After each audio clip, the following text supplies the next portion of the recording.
Ever wonder why success isn't evenly distributed? Why some people, groups, or nations excel while others struggle? It's not just about talent or discrimination. Let's explore a fascinating mathematical reality about prerequisites and success. Success in most meaningful endeavors requires multiple prerequisites. And here's the mind-blowing part: missing just one prerequisite can mean complete failure, even if you have all the others. Let's do some simple math. If an endeavor has 5 prerequisites, and each prerequisite has a 2/3 chance of being present in any person, what are the odds of having all 5? It's 2/3 × 5, that's about 13% or 1 in 8 people.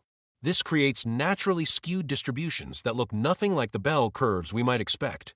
7 out of 8 people would fail in our example, not because of discrimination or lack of talent, but because of missing prerequisites. Take literacy, for example.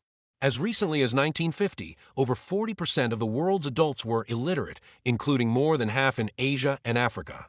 Without this one prerequisite, many career paths are completely closed, regardless of other talents. A fascinating real-world example: Professor Terman of Stanford tracked 1,470 people with IQs above 140 for decades. Despite all having genius-level IQs, their success varied enormously. Some had stellar careers, while 20% were clear disappointments. The least successful group in Terman's study received only 8 graduate degrees total, while a similar number of the most successful received 98 graduate degrees, a 10-fold difference among people all in the top 1% of IQ.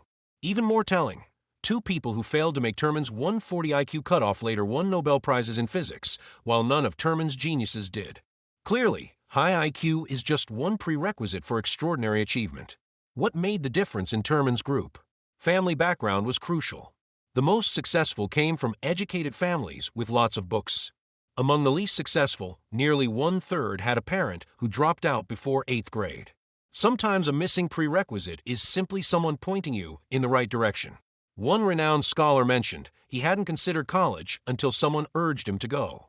Without that one conversation, the world might have lost a brilliant mind. Look at sports. Golf skills like putting and driving distances are distributed somewhat like a bell curve. But tournament wins. Incredibly skewed.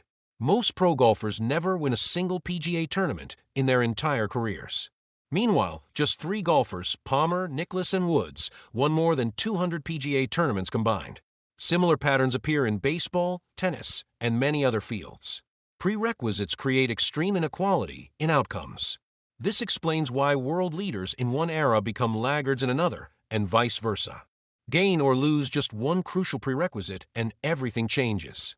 The earliest civilizations arose in similar river valley settings with annual flooding. The populations in those ancient centers of civilization aren't leading the world today.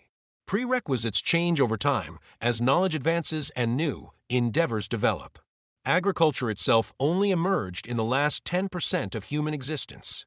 These skewed distributions challenge assumptions across the political spectrum. On one side, disparate impact statistics create presumptions of discrimination.